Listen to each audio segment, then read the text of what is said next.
We do have our keynote speaker here, Dr. Melissa Moreno. She's the founder of the California Community College's Ethnic Studies Faculty Council and the chair of Ethnic Studies at Woodland Community College. Dr. Melissa Moreno attended college at the University of California, where she majored in women's studies and sociology and has been working as an ethnic studies professor for 15 years. Moreno is the chair of ethnic studies at Woodland Community College and the founder of the California Community College's Ethnic Studies Faculty Council. She has a history of advocacy, starting with Native and student of color advocacy and participation in many associations and community organization boards. She's an active member of the California Latino School Board Association and the National Association for Chicana and Chicano Studies. Let's give a warm welcome to our keynote speaker, Dr. Melissa Moreno. Thanks for being here with us.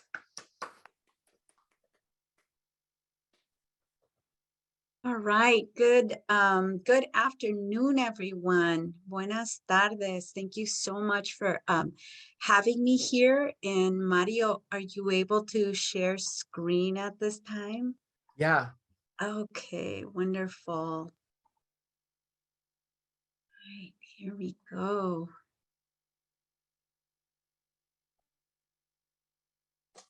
Okay, so here we are. I am just really pleased and excited to be here with you. Feel like I've been preparing all my life to be here with you in many ways. And so I'll get started with really needing and wanting in many ways to acknowledge the indigenous lands on which our colleges are situated on, and want to acknowledge the Chumash indigenous peoples, cultures, tradition, and history, as well as acknowledge our entire California native homeland. And it's also the history of labor and enslavement and survivance that's taken place on this region. I also want to acknowledge the labor and the resistance and the lives of all of our communities, all of our families in this time in history where there's been major losses that we've experienced it in different ways.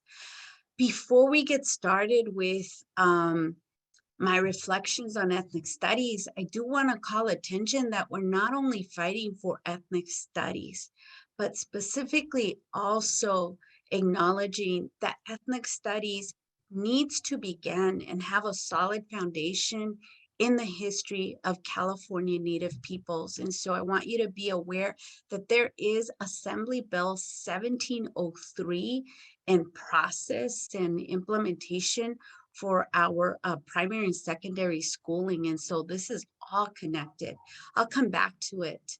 I want to begin by having each and every one of you think about who was the first person or the last person that has told you that you are important, that your ancestors are important, and that you can make a difference in your community.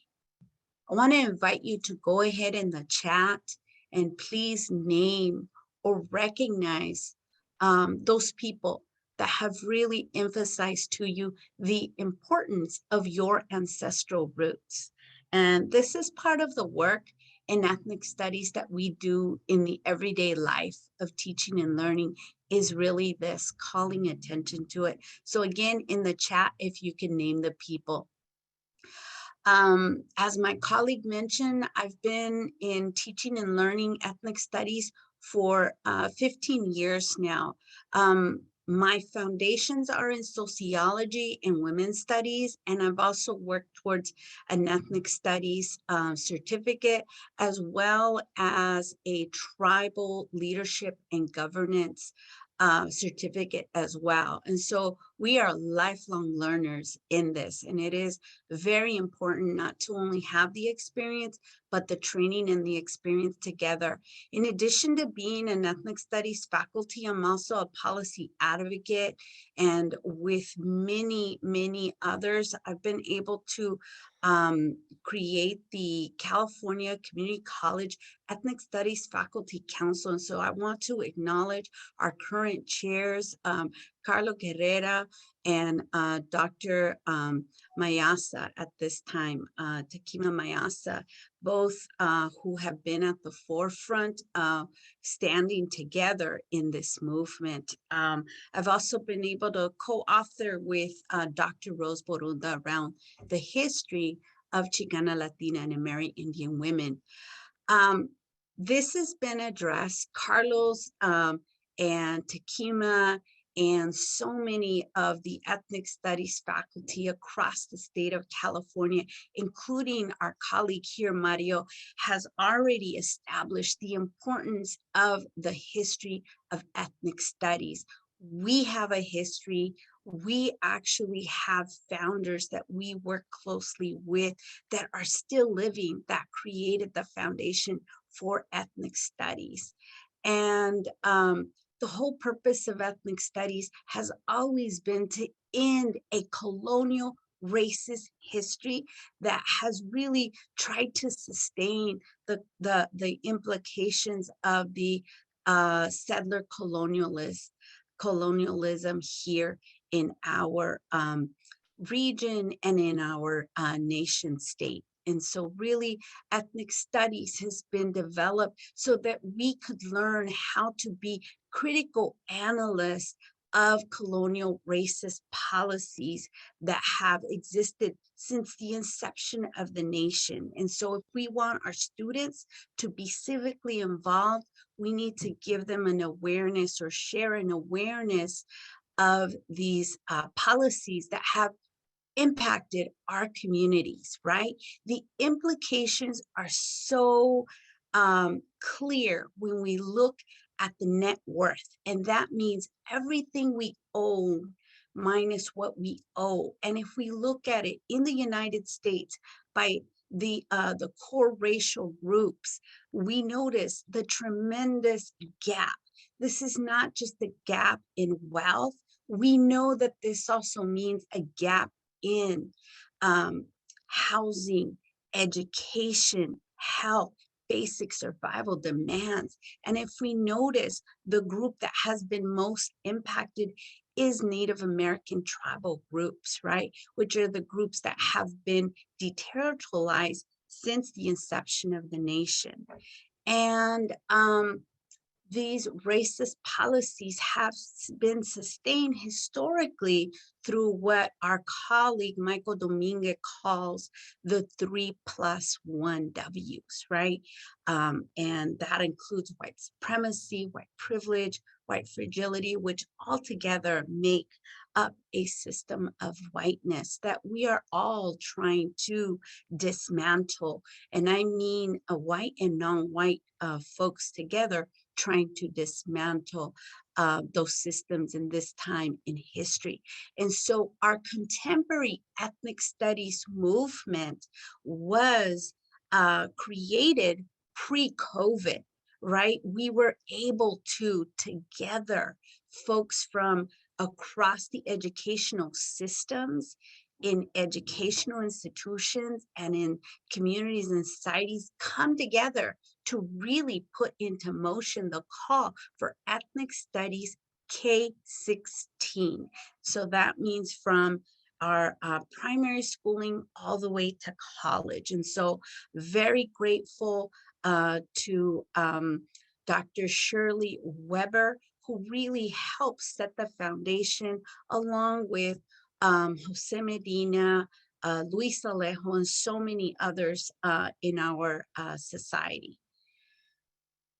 This is at a glance, this moment and this movement where we are together trying to figure out how to create educational institutions that address the needs, the basic survival needs of our most marginalized students in this society.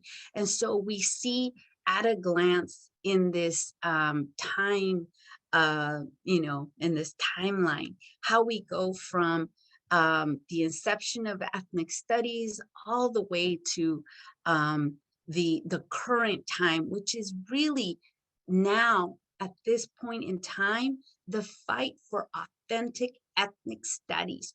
For 50 years, social science faculty had been trying to distance themselves from ethnic studies.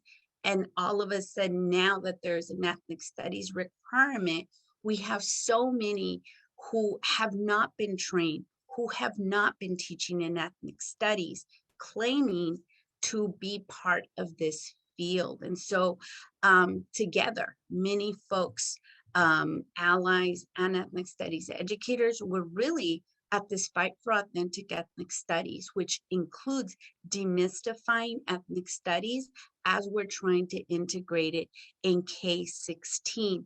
At the community college system, part of what we're doing right now is we are clarifying the minimum qualifications for teaching ethnic studies, as well as creating the minimum qualifications for Asian American studies and Native American studies.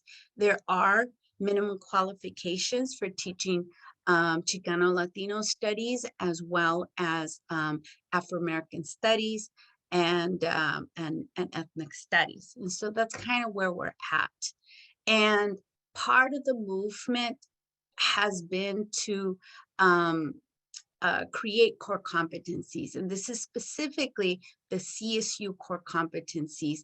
You can easily find this on the internet. Just, Google CSU Ethnic Studies core competencies in order to see all of the different aspects that need to be addressed in ethnic studies courses. It's not just about content, reading and writing.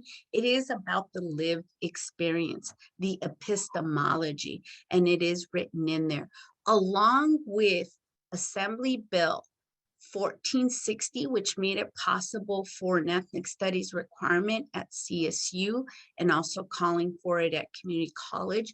There's also been AB 101, which is the high school ethnic studies requirement. And now, right now, in this moment in history, what is in motion is AB 1964. And this is CSU and California Community College together, a bill addressing articulation because of so much of the issues around transparency and accountability for community college courses, and also clarification that is needed around authenticity around ethnic studies course. This assembly bill has been proposed.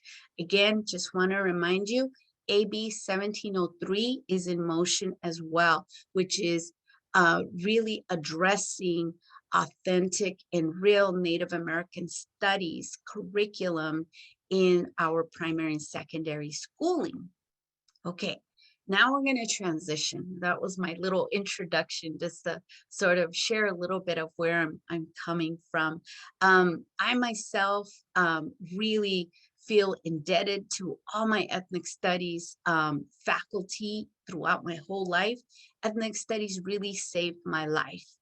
And it saved my life in the sense that it provided the space, the possible safe space to take space, to really reflect on self and also share stories of heritage, analyze systems of oppression, become aware of social movements, and also learn the practices of creating solidarity with others in outside of my own ethnic group. So AB 1460 specifically makes references to the 4 core racial groups in the United States. So ethnic studies courses It needs to address either the four groups or one of the four groups. I do want to acknowledge that comparative ethnic studies exists, and that is the fifth branch of ethnic studies. Notice that AB 1460 did not include social justice, women's studies, whiteness studies. Those fields are close cousins to ethnic studies, but the siblings of ethnic studies are these four core groups. And so at California community colleges, at CSUs, these are really the core groups that need to be addressed in the courses. The ethnic studies framework, as you just got a glance right now, really includes what our colleagues, Cubales and Montaño, have identified as the 5 S's, right? And I think that's pretty brilliant to sort of put it in that way. The 5 S's is what's mostly addressed in ethnic studies. And I think that's so important because there's so many myths that ethnic studies is only about teaching about racism and or teaching about whiteness, or as if that is the central and core, and it is not. It is all of this together, all of these 5 S's all together, and not just in reading and writing, but in experience, and really highlighting the lived experience and the epistemology involved in these 5 S's. So a little bit closer look at these 5 S's.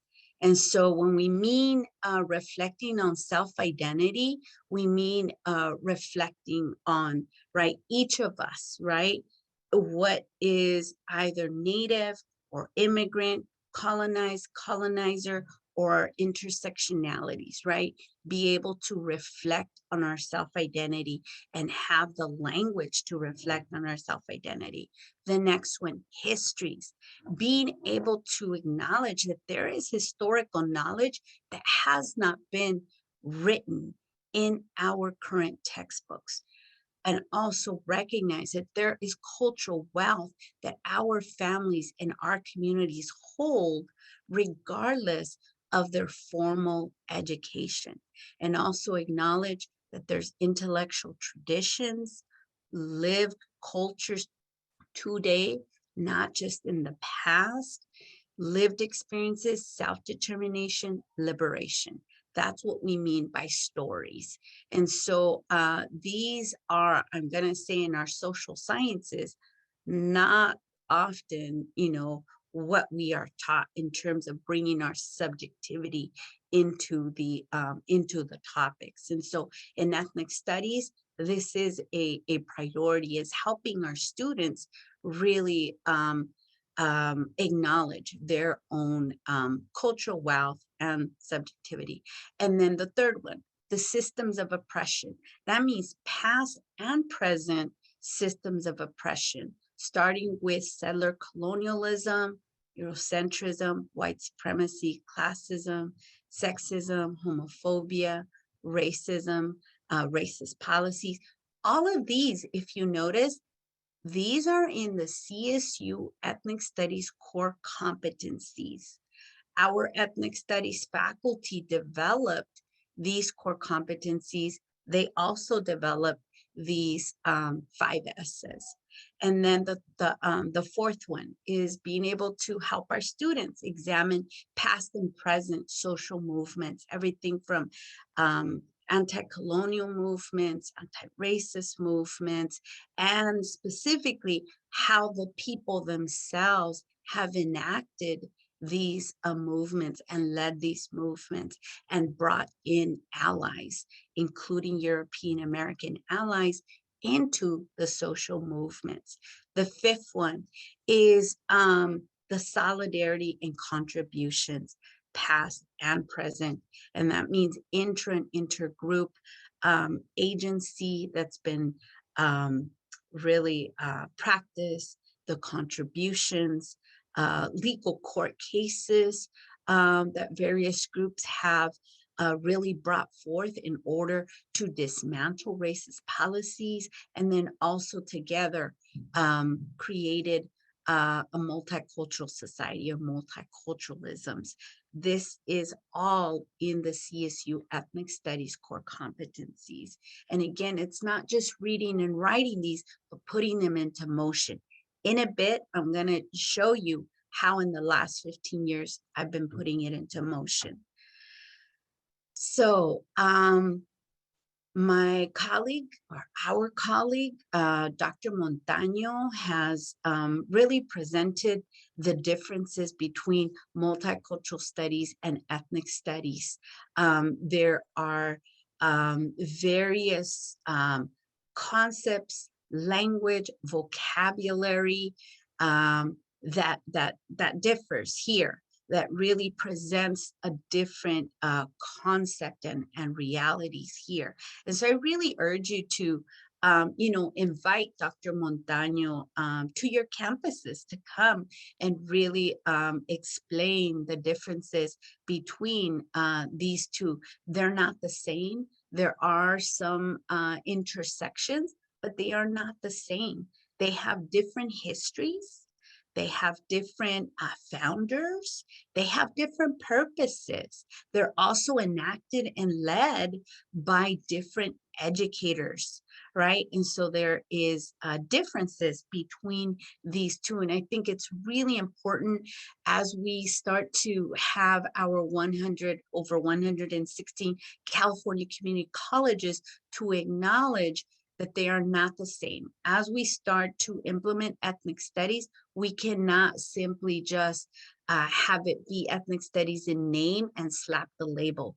It has to not just be a name, but it needs to be in the training of the faculty, in the pedagogy of the faculty, in the way that we relate to our students, that we care for our students, and the way that we invite them to bring their entire lived experience. The purpose of ethnic studies really is to engage in a process of decolonizing our minds.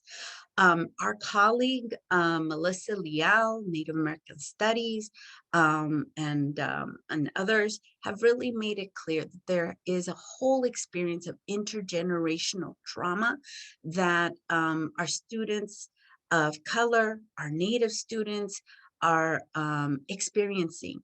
And what we do in ethnic studies is we create the space where we unpack and really demystify the whole history around colonized, colonizer, Indian self-hate, citizenship privilege, linguistic terrorism, the femme privileges, gendered privileges. And this really requires facilitation strategy and skill. That part comes from the training and the experience in ethnic studies. It is part of really trying to get our students to help them move towards decolonizing. When we look at Maslow's hierarchy of needs, which is important to look at the basic survival demands, right, of our needs. Part of what Maslow's hierarchy really forgets or really overlook is really racism. Where is racism on this spectrum? And where is the commitment to our communities and being of service to our communities that really helps in the healing around the racism?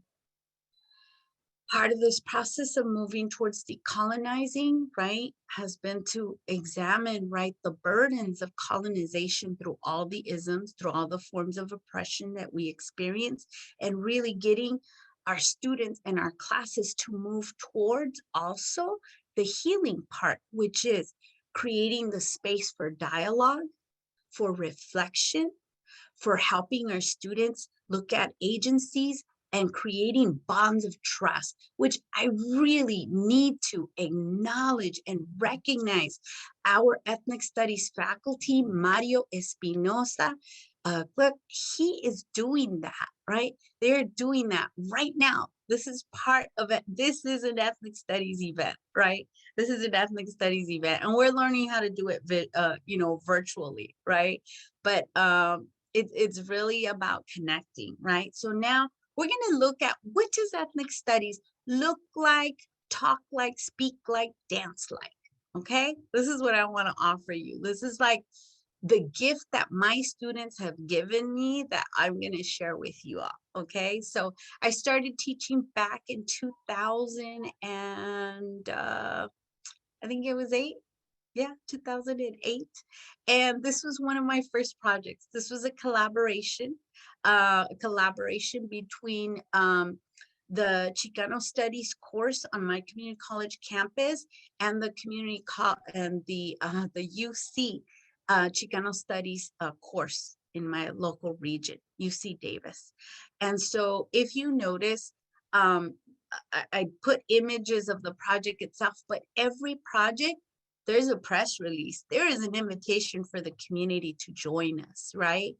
And part of this process has meant to have concepts, context, vocabulary, guiding questions, our student learning outcomes, the lesson itself, and the methods and approach, and the resources. All of these have to align. All of the resources that are used are from the perspective of the people of the community. Every single ethnic studies course. And so this was the first one. I think it's absolutely beautiful. It was called Hope, Dreams, and Journey. So when people come to Woodland Community College, you know what's the first thing that is shown? This mural. This is how people are welcome to our campus, is that mural. Okay. Another example has been my students that was the Chicano Studies class. This is the Mexican American Studies class. Okay. It's a history class. My students begin by learning the history of corn in Mesoamerica, and then the peoples, and then, the oppression, the policies, the resistance, resilience, etc. Right? And so one of the things that my students did is that they researched the history of Mesoamerican indigenous foods. Oh my gosh, beautiful project. We had Dr. Jenny Luna be one of the keynote speakers to help us unveil a photo exhibit where our students presented their research, their histories and stories and relationship with these Mesoamerican indigenous foods. So beautiful, so beautiful. It was also, announced in our local paper. And so everybody came. Here's the concepts, the context, the vocabulary, questions, the lesson, right? And I know that maybe some of you or many of you are familiar with the Photo Voice project. And so you could be very creative. It's not just about representing these foods in these essentialistic ways, but also how has our food been colonized, right? What is the disruption of the indigenous foodways as well, right? And so again, the resources are all from the perspective, from the eyes of the people that they are learning with and from and about. Okay, this is another one. This was actually part of the history of race course, where the students examined the labor of various groups. And I work at an HSI. I'm at Woodland. Woodland is in Yolo County, which is the county that had the largest numbers of workers, bracero workers, who were imported from Mexico in 1942 to 64. So in my county, knowing the local history, what we did is we researched the history and we actually acknowledged and recognized the workers themselves. There's workers that are like 80 years old that live in our community. When we recognize them, tears flooded like the place. They could not believe that their labor was being acknowledged by our students, you know? And so you had the workers, you also had some of the employers. And so there was like truth and reconciliation happening in there, right? Because some braceros had positive experiences, others did not have positive experiences in this labor exploitation process, right? And so we had our concepts, our context, vocabulary, our questions, our student learning outcomes, our lesson, and the resources. Notice that the resources are not just reading, right? They're reading, they're documentary, they're actually people from the community. We have the Chicano Research Center from Stockton, California, actually collaborate and come and actually contribute. We also worked with our local archives. So the YOLO Archive Center also was part of this project. So it was really beautiful. Our students got to learn about what is, you know, the Archive Center and what is the power behind it. Okay, this is another one. This one came out of the Native American Studies, Introduction to Native American Studies course in collaboration with the Chicano Studies course.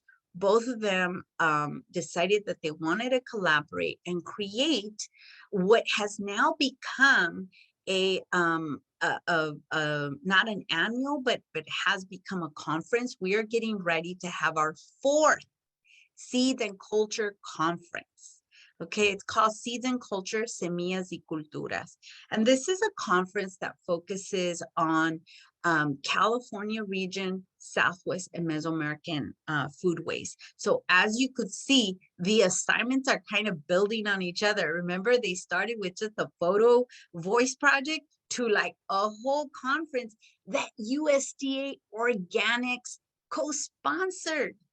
Okay, like this is the collaboration piece. So ethnic studies by all means needs the support of administrative leaders that believe in creating the community piece to the college, right? This is what ethnic studies does. This is what my colleague Mario is doing right now, right? Is really all these pieces together.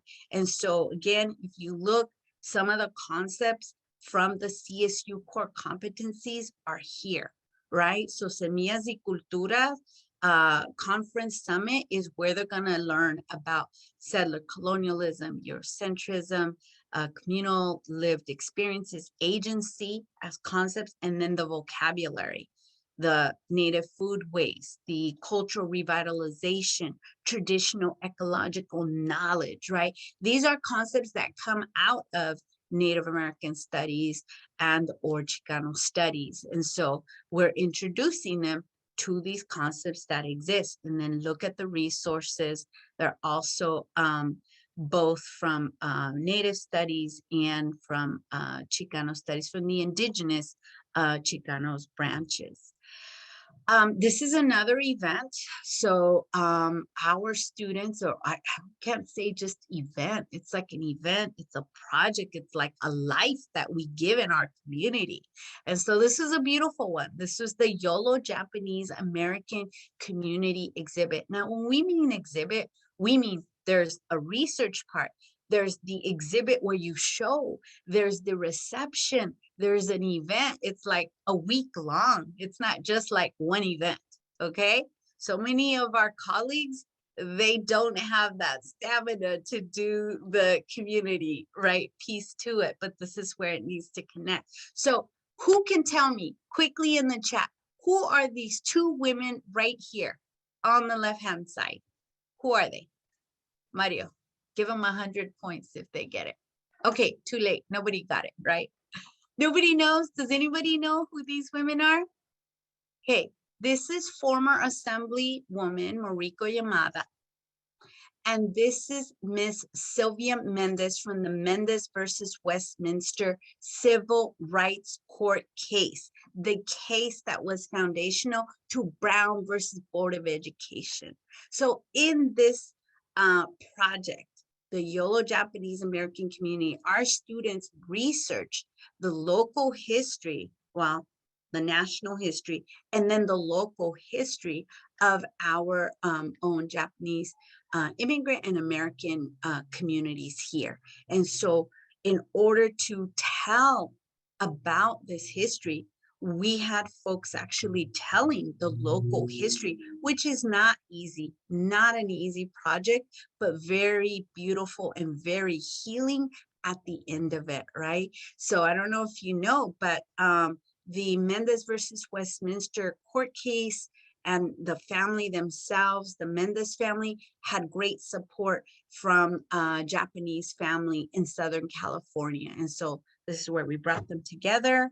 And again, there's I'll be sending this to my colleague Mario, and then he can share it with you all around the different resources and aspects of this lesson. Okay.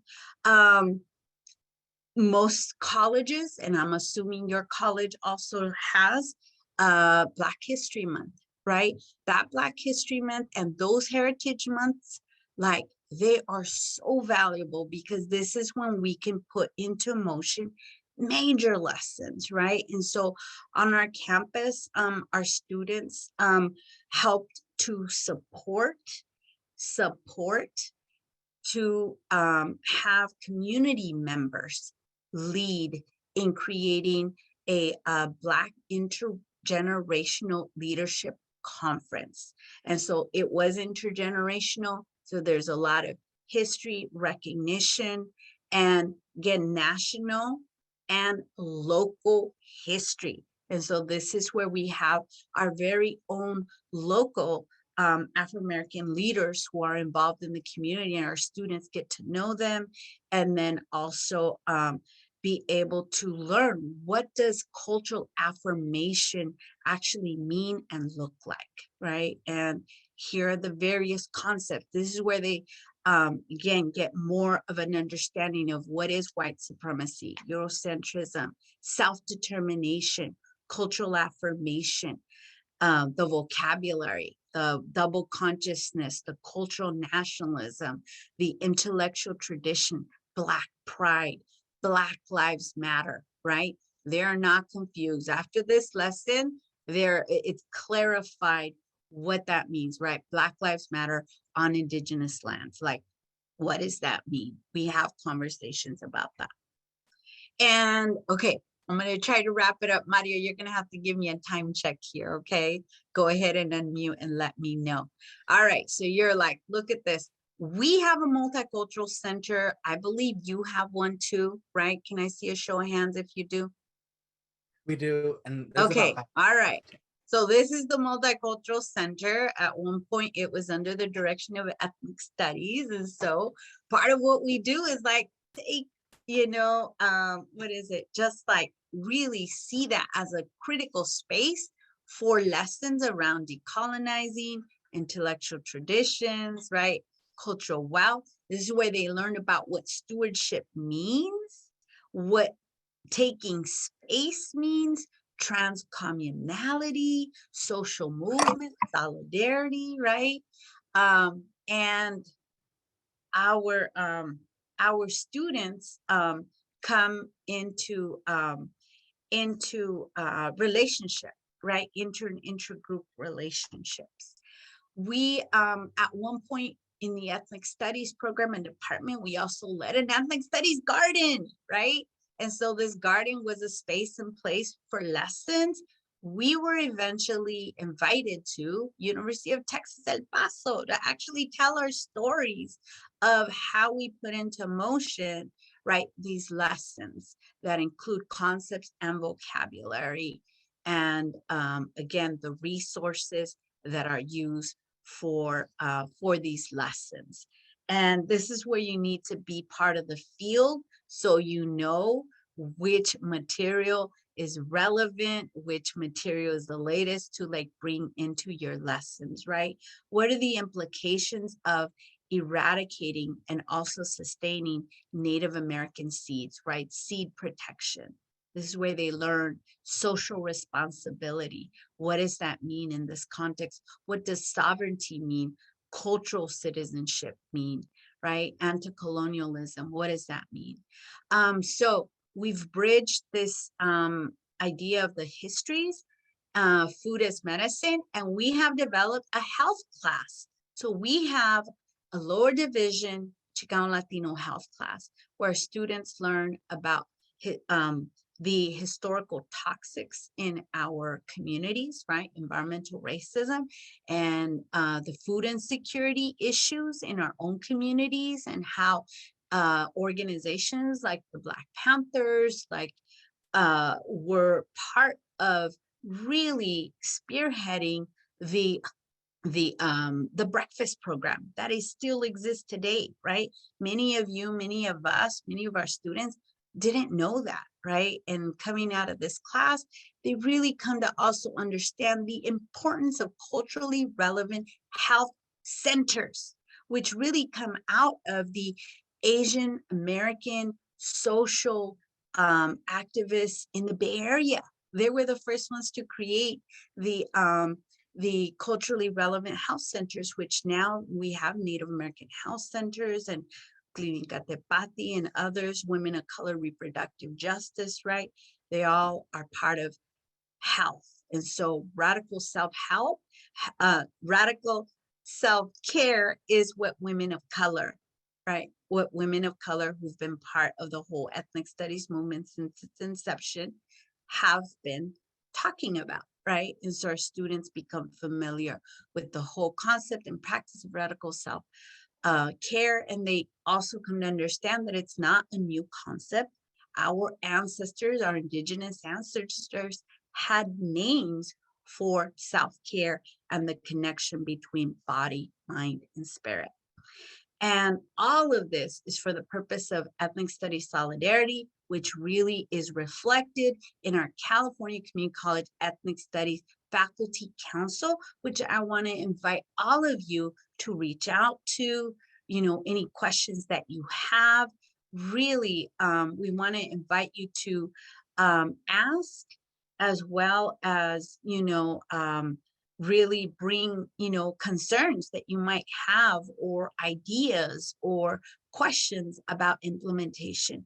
Going back to that first question that I gave you to reflect on, what is the first or the last time that someone told you that you were important? Your ancestors are important. You make a difference in your community. Okay? Acknowledge them, please. If you didn't get a chance to, please go ahead, right? Even if you're of European American descent, who was it that said, like, you also have roots, you also have indigenous ancestors as well, right? And looking into those histories. That is the beautiful job that ethnic studies faculty like Mario and I and others have. This is our job. Our job is to remind our students every single session that they are important, and to do it in a caring and loving way across racial ethnic backgrounds, right? That means white, non-white students, students of color, non-students of color, right? Being able to do that. Again, I want to urge you to really think about that. At the foundation of ethnic studies, we need to have an understanding of the history that has taken place here in this California native homeland, right? And we need to prioritize and uplift voices and colleagues that really have this perspective and this training to really have this happen in our primary, secondary schooling, as well as in our community colleges as well. So I want to really thank all of those before us, everyone before me and my ethnic studies colleagues that really created the foundation. I want to thank all of the artists, all of the visual artists that have made these beautiful representations of culture that we continue to draw upon. I want to thank you, my faculty, colleague, Mario Espinoza. Thank you so much for creating this space. Cuesta College leadership, president and all administrators, thank you so much for having created such a beautiful and important space today. And I want to thank all of the community members who are here, all of the students, because without you, we do not exist, right? So thank you to all of our students. And I also want to thank all of the members of the California Community College Ethnic Studies Faculty Council. Mario, how much time do we have now for comments and questions? Let's do about 5 minutes for comments and questions, and then we can get into the giveaway. Thank you so much. And before you begin, I'd like to open it up for cheers and applause for your presentation today. And thank you so much for your shout outs.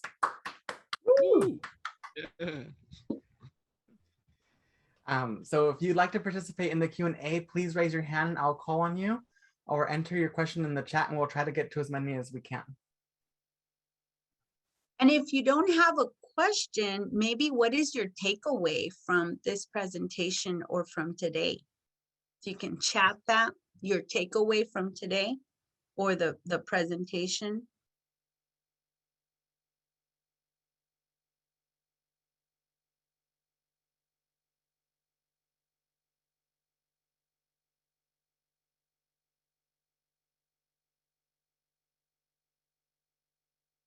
Okay, any questions?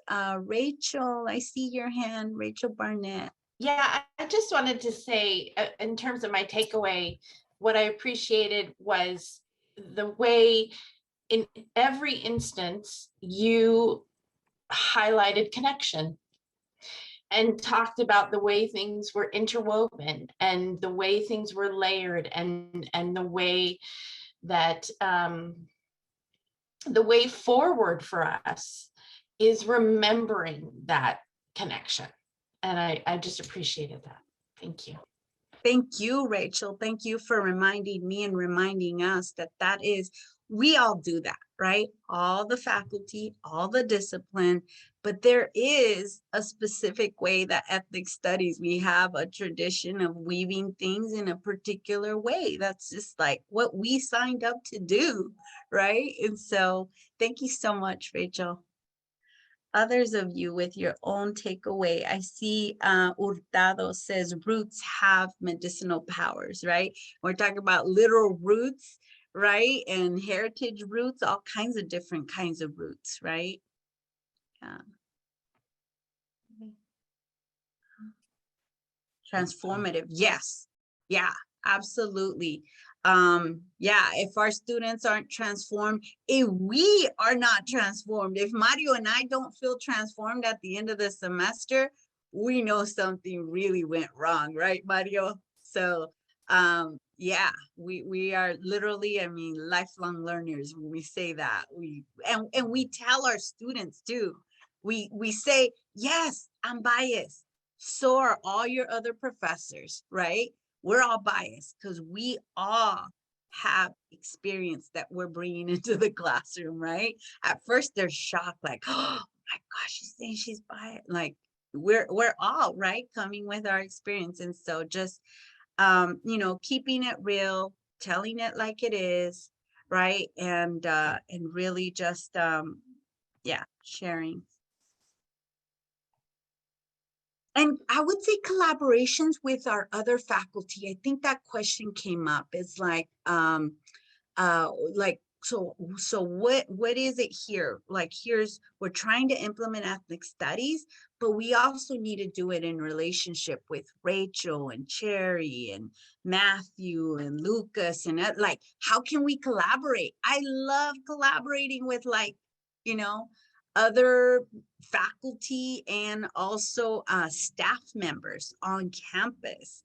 There's been staff members, community members off campus, organizations off campus, right? And so as we're trying to restore from a major COVID pandemic trauma, part of it is like really, yeah, being able to model that connection, right?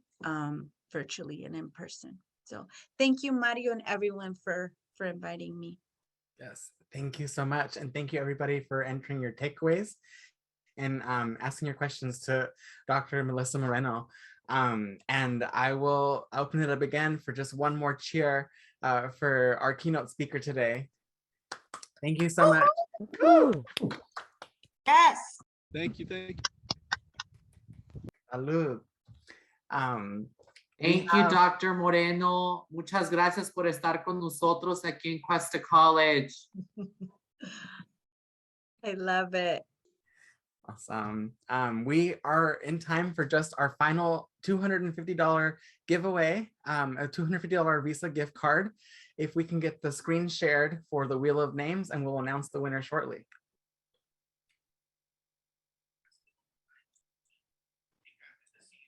Bakit parang wala yata yung pangalan ko? Wala, hindi ko makita ang pangalan ko. Ay, ayun, nakita ko. Rodrigo.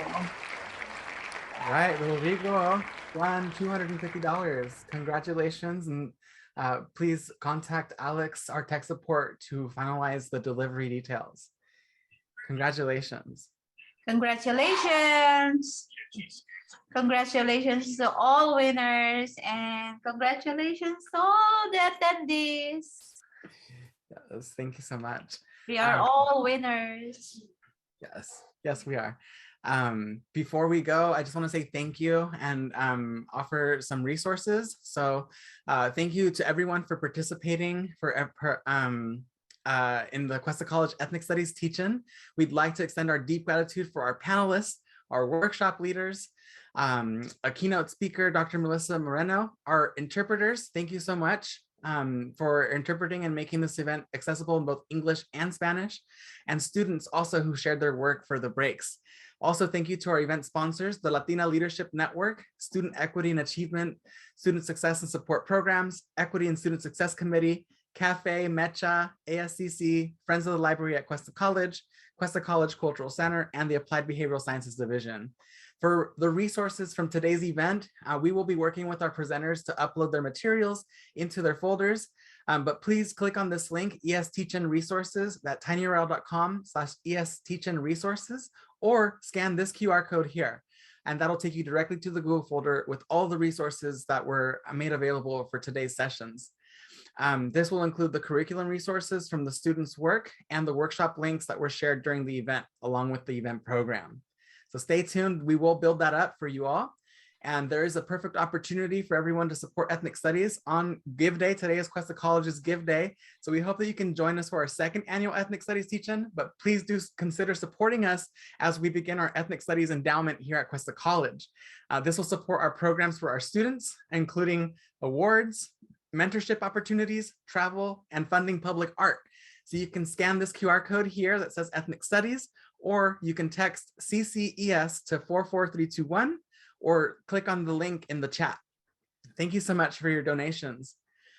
And I'd also like to say thank you to the Ethnic Studies Teaching Committee, Andrea Echeverri Betancourt, Janet Rios Leon, Melina Simmons, Alicia Paniagua, Denise Furry, Edith Lopez, Adriana Galleta, Ana Paez, Angie Davis, and Nayeli Gonzalez. The program artwork was designed on Canva by Nayeli Gonzalez, and the mural is by Carlos Galejo and the 2019 Mecha de Cuesta Club. Thank you to Allison Phelps for taking the picture. We appreciate everybody for being here and joining us today. I hope you learned a lot, and have a wonderful rest of your week. Thank you so much. Thank you. This was beautiful. Thank you. So Mario, you're still going to stay with me? This is Dr. Mika. Yes, I'll stay behind. Okay. All right. Thank you. If anybody needs anything, stay behind. I'll be here, and I'll stop the recording right now.